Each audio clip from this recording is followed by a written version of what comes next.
There are very few dramas, in my opinion, on broadcast TV that have the balls to do what this show does every week.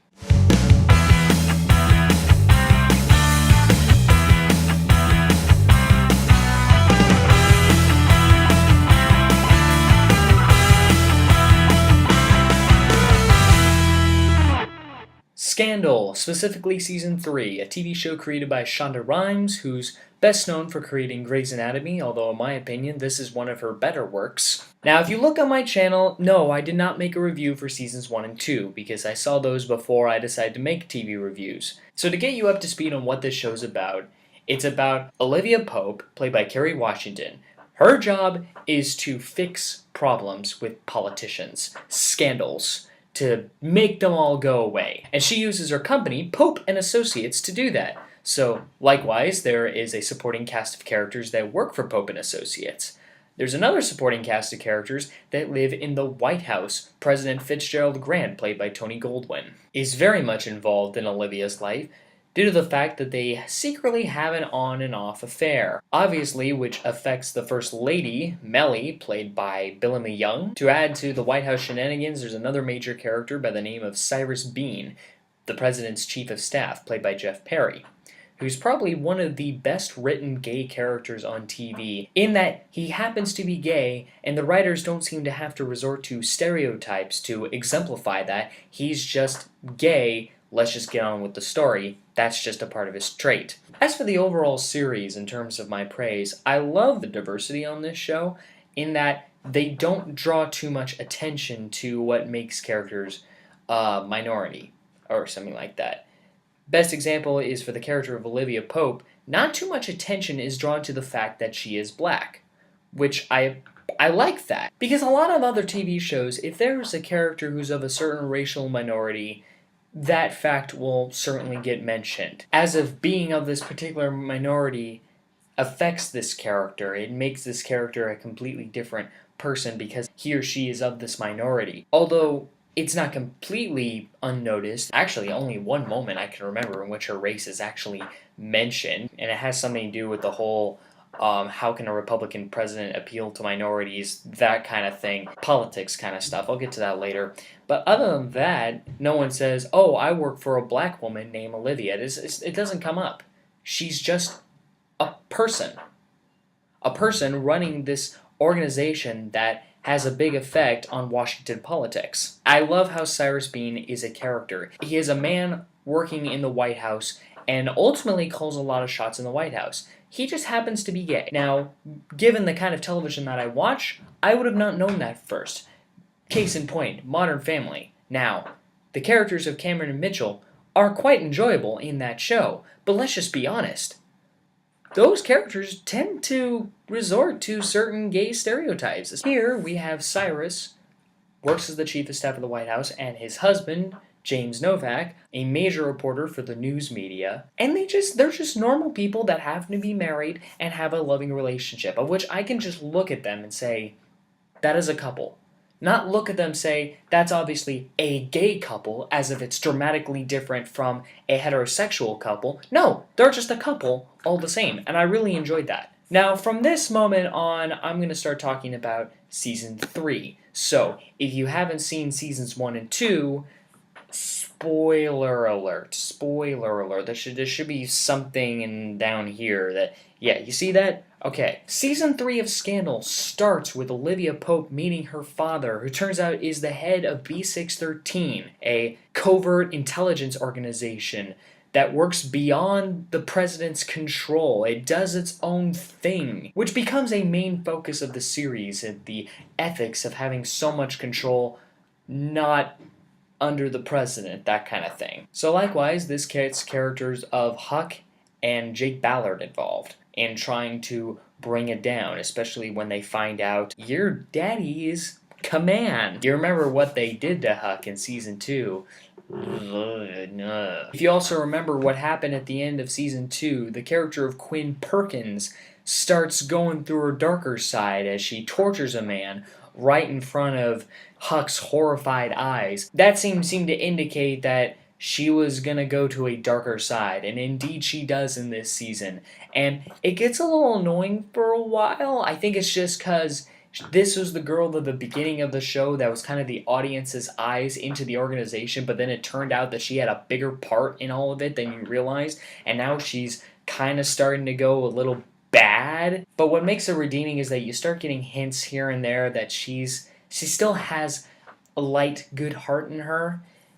She's just being a little rebellious, kind of like a rebellious teenager at this point. Kerry Washington and Tony Goldwyn's chemistry is just great on this show. It's probably one of the things that makes watching this affair watchable, that makes me want to kind of root for it, even though it's morally wrong. Another thing that makes this show very interesting is how they blur those morality lines, especially with the character of Mellie Grant, who's the actual wife of Fitzgerald Grant, and how she is dealing with all this. Let's just be honest, she knows that this affair is going on, and just her dealing with it kind of makes you feel really bad for her inside.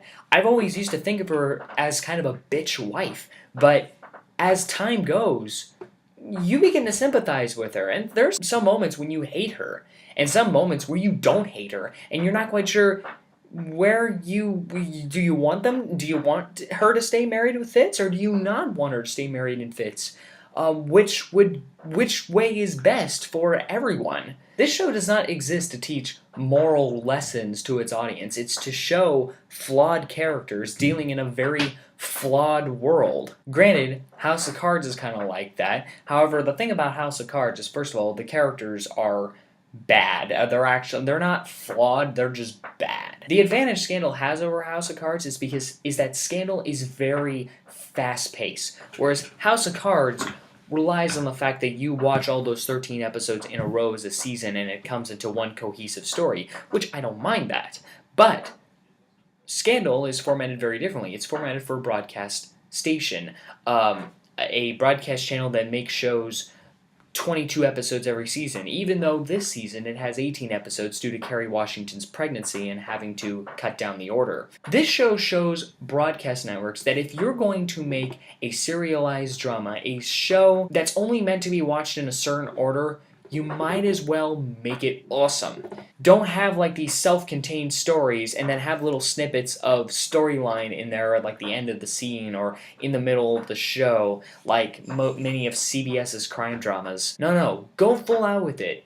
Even if it comes out a little soap opera-y, own it, which makes it such a great show. Not to mention, there's a lot of OMG WTF moments that occur. Considering the nature of those, I can't spoil it for you. The show does very well with the world it's in and making it relatable to us. Obviously, the character of Sally Langstrom, the vice president, is a Tea Party Republican, and Fitzgerald Grant is more of a moderate establishment Republican. What gives this show an edge over other great political dramas like The West Wing is that it doesn't pick sides. The West Wing always kind of leaned more left, especially when Aaron Sorkin was showrunner its first 4 seasons, which I don't personally mind that because I consider myself a progressive, so I tended to agree with some of those things. But the nice thing about Scandal is that it didn't take sides, Republican versus Democrat. They were just politicians that happened to be of a certain party. I mean, the character of Sally Langstrom can be a little crazy at times, but she has gravitas in her role. They don't just make her a silly redneck teabagger that we liberals would like to think of on the news. No. She comes off as a character with gravitas and real credence to her role. She's a very interesting character to watch, especially during this season.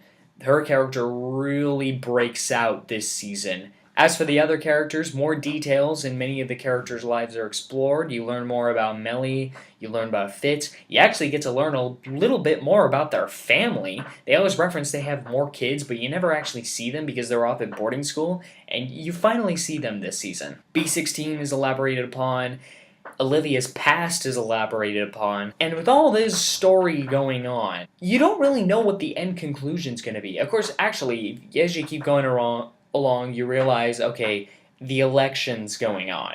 It's election year, and Fitz is running for re-election. He wants to get re-elected. So you see what's going on in the Democratic primaries. You see what's going on in the general election and how this affects Pope and Associates, how this affects the president and his public image, especially at the end of season 2. If you saw what happened at the end of the season 2, the president pretty much got outed as a philanderer, and Olivia Pope is now at the center of media attention because the media thinks that she's the one the president's having an affair with, which is kind of true, but you'll see how that turns out as the show keeps going. And I think a benefit from this was the fact that they cut this season down to 18 episodes because they just made it work.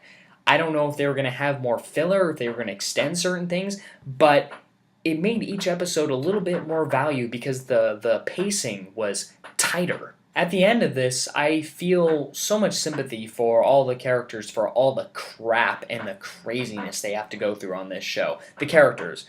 And the actors, because the actors have to keep their energy up because it's such a fast show. And yet there's so much to go on. Like, once one thing gets resolved, something new sprouts out of that, and a new problem has to be dealt with. At the end of the season, it feels like all the characters are so exhausted with all that went on. And then a thought occurs to me, this show still is going to go on for another season. Now, what I mean by that is not so much that, oh, it ends like it's the end of the series. It ends in such a way where I don't know what's going to happen in season 4. Kerry Washington is definitely one of the best actresses on TV right now. She just gives it her all for this show. Last fall, she was nominated for an Emmy Award for Best Actress. She didn't win, though. She lost to Robin Wright from House of Cards, who is good on that show, but I feel like her portrayal of Olivia Pope shows a lot more range. And I hope she gets nominated for an Emmy this summer, and hopefully this fall she'll win, because she definitely deserves it for all the work she puts into this show. Scandal is a really great show for broadcast television. It's probably one of ABC's best. All 3 seasons are now on Netflix. I was so glad when they released the 3rd season this month, and that I didn't have to wait until the fall to see it like I did for season 2. The only thing I'm worried about is that this show's going to end. I mean, it's not going to end anytime too soon because this season was the highest rated out of all their seasons, which is why next fall they're moving in an hour earlier so it can lead into a new show, which is also produced by Shonda Rhimes, called How to Get Away with Murder. Anyway, this show will last a long time, but I hope that it ends well.